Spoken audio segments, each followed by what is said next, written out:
अभी तक की वीडियो में आपने देखा कि आपका सीयूईटी स्कोर कार्ड या रिजल्ट कैसा दिखेगा और कैसे प्रोविजनल आंसर की और फाइनल आंसर की के थ्रू आपके पास एक स्कोर कार्ड आएगा।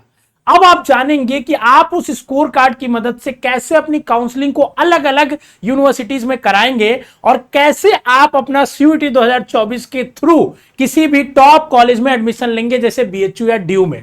नमस्कार, मेरा नाम है आशुतोष राय। मैं पिछले 7 सालों से यूनिवर्सिटी एंट्रेंस एग्जाम के लिए बच्चों को गाइड कर रहा हूं और अगर आप जानना चाहते हो कि सीयूईटी के 2024 के मार्क्स पे जो रिजल्ट आएगा उसके बेसिस पे कैसे आपको बीएचयू में, डीयू में या किसी सेंट्रल यूनिवर्सिटी में एडमिशन मिलेगा, तो पूरी वीडियो को ध्यान से देखना। देखो, पूरे प्रोसेस को मैं सिंपलर स्टेप्स में तोड़ के आपको समझाता हूं। सबसे पहले आपने सीयूईटी का एग्जाम दिया और एग्जाम में आपने मल्टीपल सब्जेक्ट्स दिए, ठीक है ना। मल्टीपल सब्जेक्ट्स दिए जिनको अलग अलग सब्जेक्ट्स में डोमेन और जनरल टेस्ट कहा गया है, ठीक है ना, और लैंग्वेज भी कहा गया है, ठीक है। एग्जाम देने के बाद आपके सामने एक रिजल्ट आया जिसमें आपका स्कोर कार्ड था और स्कोर कार्ड में इन सारे सब्जेक्ट के मार्क्स लिखे हुए थे, ठीक है ना। मार्क्स और परसेंटाइल्स भी लिखे हुए थे, दोनों लिखे हुए थे, ठीक है। अब क्या होगा कि ये स्कोर कार्ड आपके पास है, एनटीए ये स्कोर कार्ड अलग अलग यूनिवर्सिटी जो उससे एफिलिएटेड है, उसके साथ लिंक है, सबको वो भेज देती है, ठीक है।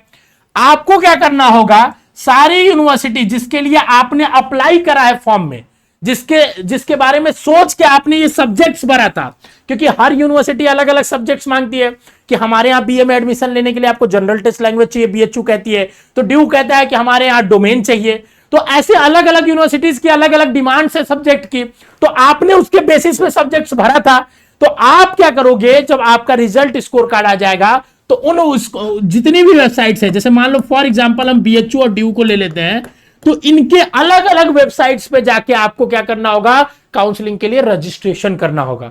अब रजिस्ट्रेशन में 3 प्रोसेस होते हैं, किसी भी यूनिवर्सिटी के आप जाओगे तो पहला प्रोसेस क्या होता है, पहला प्रोसेस होता है कि आप वहां पे जाके बेसिक रजिस्ट्रेशन करोगे। बेसिक रजिस्ट्रेशन मतलब अपना सीयूईटी का एप्लीकेशन नंबर और भी डिटेल्स, जो भी आपकी एजुकेशनल डिटेल है, फोटो अपलोड, कैटेगरी सर्टिफिकेट अगर मांगता है तो ये सारी चीजों को अपलोड करोगे, ठीक है। दूसरा होता है कि आप अपने प्रेफरेंस को भरोगे। प्रेफरेंस क्या होता है, इसके बारे में डिटेल्ड में हम एक वीडियो बनाएंगे। अगर आप चाहते हो कि अगली वीडियो प्रेफरेंस के ऊपर हो तो कमेंट बॉक्स में बता दीजिएगा। अब बाकी मोटा मोटी अगर आप एक थोड़ा सा बेसिक लेवल पे समझना चाहते हैं तो समझिए, प्रेफरेंस ये है कि आप एक अपने उस कॉलेज के अंदर पढ़ाए जाने वाले जितने भी सब्जेक्ट कॉम्बिनेशन है या कोर्स है, उनकी एक प्रेफरेंस ऑर्डर बनाओगे कि पहले नंबर पे मुझे ये ऑनर्स चाहिए, दूसरे नंबर पे ये चाहिए, तीसरे नंबर पे ये चाहिए, चौथे नंबर पे ये चाहिए। बाकी जब स्पेसिफिक यूनिवर्सिटी कोर्स की बात करेंगे तो वहां डिटेल में बताएंगे आपको, ठीक है। तो एक पूरी ऑर्डर को आप अपना फिल करोगे, ठीक है, और आपके नंबर के बेसिस पे जो आपने प्रेफरेंस बनाया उसके बेसिस पे आपके जब वो मैच करेगा, जैसे मान लीजिए बीएचयू है, ठीक है, आपने जनरल टेस्ट और लैंग्वेज दिया, ठीक है। जीटी में मान लीजिए आपके नंबर आ गए 200, ठीक है, और लैंग्वेज में भी आपके नंबर आ गए 200, तो बीएचयू क्या करेगा कि आपके जीटी और लैंग्वेज के मार्क्स, बाकी आपने क्या और कौन से एग्जाम दिया उसको उससे मतलब ही नहीं है, उसको सिर्फ मतलब है जीटी और लैंग्वेज से, तो वो दो क्या करेगा, सब्जेक्ट को ऐड करेगा। बीएचयू क्या करता है, जीटी के नंबर को पूरा और लैंग्वेज के नंबर को आधा करके जोड़ता है, और 300 नंबर आपका बीएचयू के लिए आपका क्या हुआ, मार्क्स आया, ठीक है। 350 में बीएचयू के लिए कितना नंबर आया आपके पास, 300 नंबर आया। अब ये 300 नंबर के बेसिस पे आपका प्रेफरेंस देखेगा और ऊपर से देखते हुए जो उसको अवेलेबल प्रेफरेंस आपके नंबर पे अवेलेबल आएगा वो अलॉट कर देगा। फिर आप क्या करोगे, जब अलॉटमेंट आ जाता है तो आप पेमेंट करके सीट को कंफर्म करोगे और अगर अगले राउंड में जाना है तो अपग्रेड करोगे। यही हर यूनिवर्सिटी के पोर्टल पे होना है मोटा मोटी। बाकी स्पेसिफिक यूनिवर्सिटी की जब डील करेंगे तो उस पर बात करेंगे, ठीक है।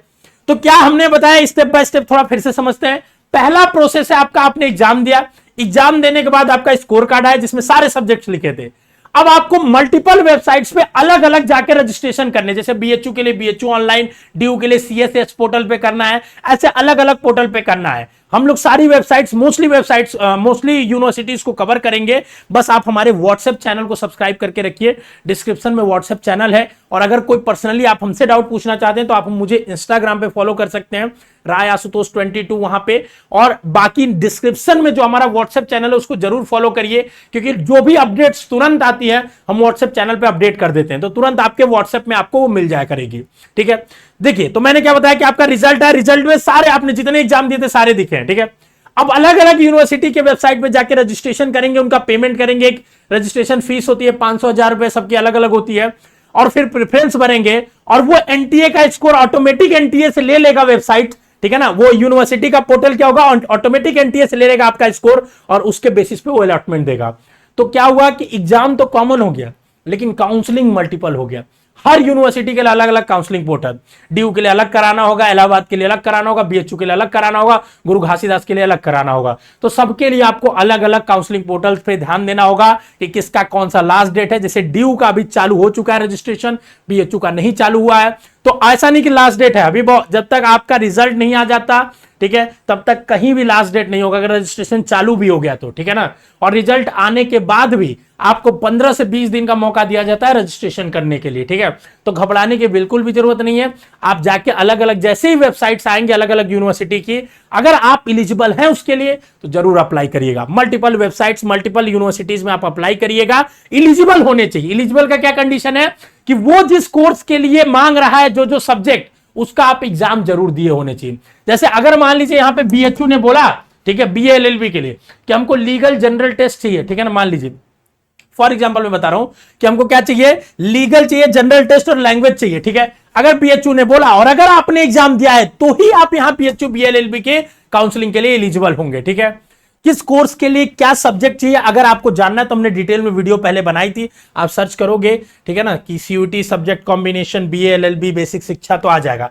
अगर आप कमेंट करोगे जिस कोर्स के बारे में तो हम उस पर वीडियो भी बना देंगे। नेक्स्ट वीडियो किस टॉपिक पे आनी चाहिए आप कमेंट बॉक्स में बता दीजिए, फिर हम आगे उस टॉपिक पे बनाते जाएंगे, ठीक है।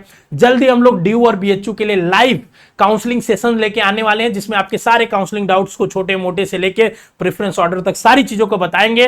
बस आप चैनल को सब्सक्राइब करके रखिए। व्हाट्सएप चैनल जो है डिस्क्रिप्शन में, उसको भी जाके आप सब्सक्राइब कर लीजिए। All the best to all of you.